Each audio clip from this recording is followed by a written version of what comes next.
Today I thought I'd show a project that I've been working on, which is a series of malas dedicated to the Bodhisattvas. I've just finished one on green Tara, and there is a video for that which has affirmation and mantra reciting so that you can get an idea of what they're like. And then the next one I'm going to work on is this one here, which is Quan Yin Bodhisattva.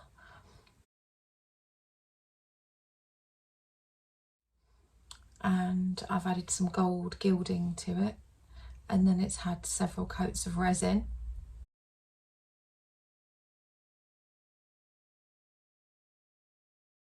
That's going to sit with a guru bead at the top there, which is a carved lotus flower, which is made from a bodhi seed, and then there's going to be a handmade tassel at the bottom. And then I'm combining some sterling silver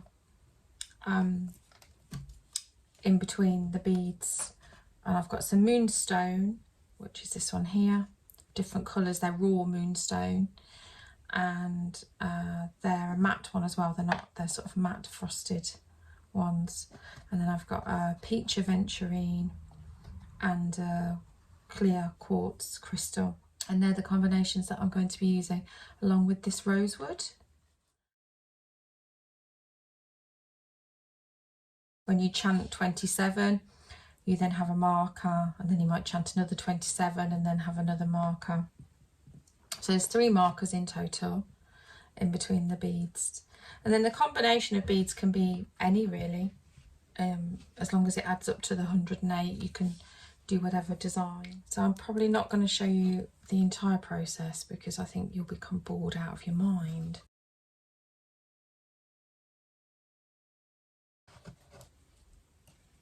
I'm always nervous of doing things like this. I've probably resisted doing it because I don't have the most glamorous of hands. I've got very hard working hands.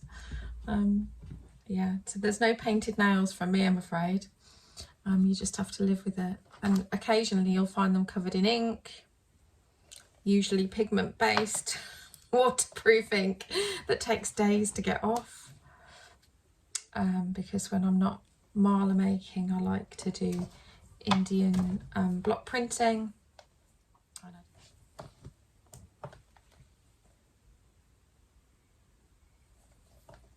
So you can see that I'm starting to form a pattern. I will eventually put it on this side, but at the moment, while it's still small, it stays in this middle part.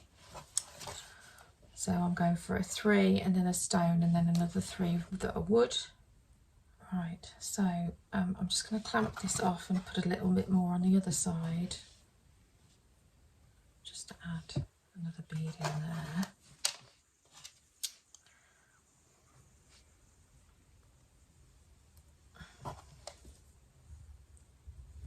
And if you're wondering what this thing is here, this is a special needle to help you with a 3-hole guru bead. Obviously this is only 1, but if it was 3 and you needed to grasp a cord going between the 2, you put this in with this little hook, and it goes in and it cleverly grasps it and pulls it back through.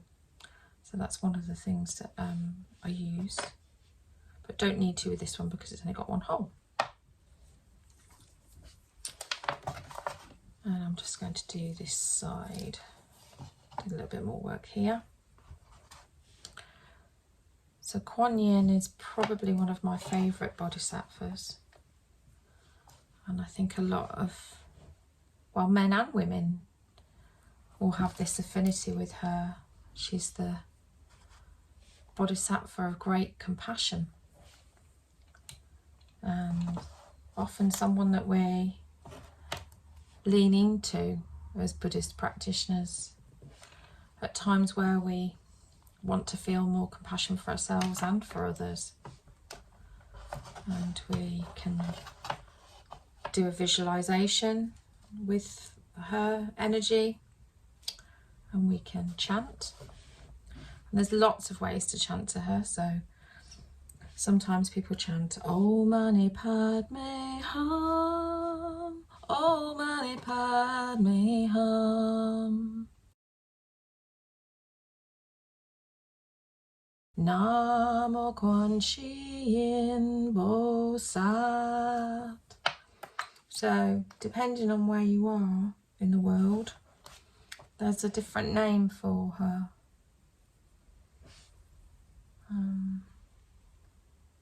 But often if you just chant Namo Quan Yin, even if someone doesn't speak the same language, if they're Buddhist, they'll know who Quan Yin is, which is quite lovely. So you can see this pattern is starting to develop. And really you can make a mala with any beads.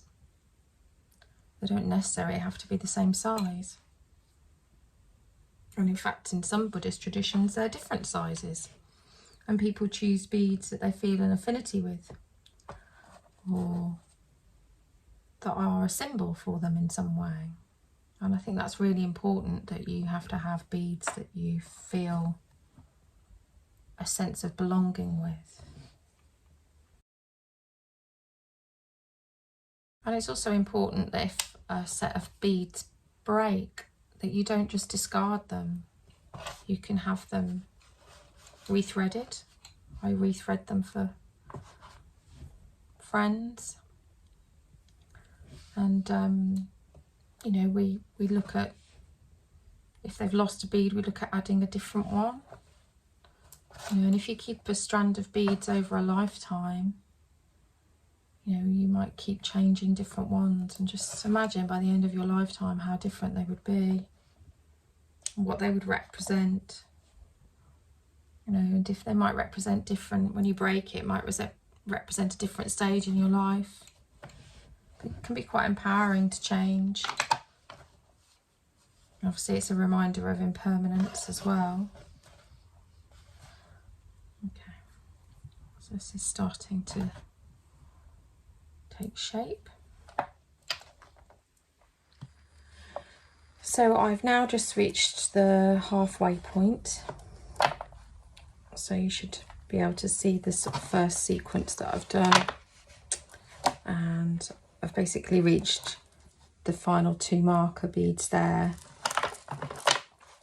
So I'm now going to work on the second part of the mala, which is where I start to incorporate the peach and the crystal. So I tend to try and work in a way where I start often with darker beads and then go lighter. Not always, but I kind of quite like to flow like that, because your enlightened part, in theory, of your journey through your mala is your guru bead, which represents your Buddha or your teacher. So it kind of makes sense that you would bring the lighter beads down, particularly sort of clear ones. Still some moonstone for a little bit of time.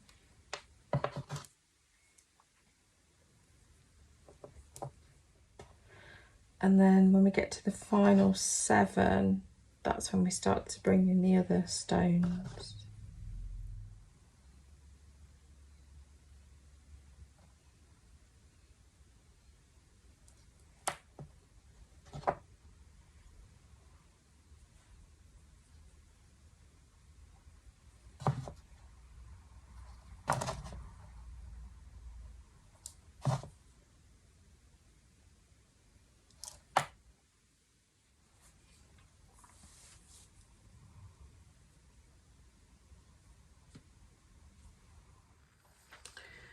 So I have finished the bottom part of the mala.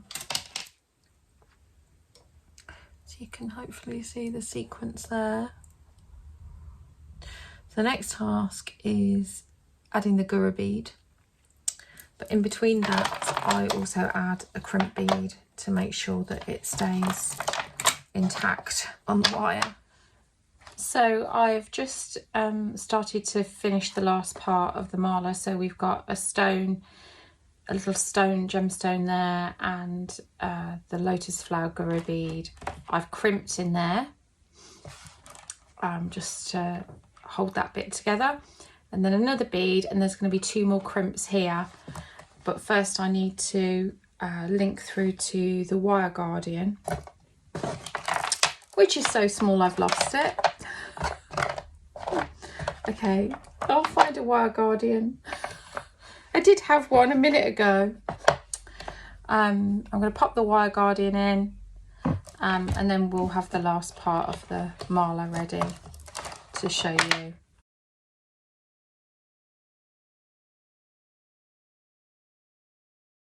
So I've now put my wire guardian on, which I think hopefully you can see. And then I've got 2 crimp beads on, which are nice and strong. If you wanted to be extra cautious, you can also add a little bit of resin based or epoxy glue rather. So I tend to use a Loctite one that's suitable for jewellery. I've done a hammered stainless steel ring there as opposed to an ordinary jump ring, just to add some strength to that bottom part and create a bit of longevity, because this sort of smaller size jump ring, it would just pull. If it gets caught, it'll just pull. So I think that just looks a little bit different, a bit more handmade. So the next stop is to make a tassel, and I'm opting for that colour because I think it works with those colours there. And you can see this is a very well-worn piece of card, which is the exact length that a tassel is meant to be. You're going to ask me now what it is, which is in centimetres, 11, just, yeah, around about 11.5 centimetres. So I'm going to wind and wind and wind and wind, and then you tie it off and cut at the bottom. So that's my next job, is to do that.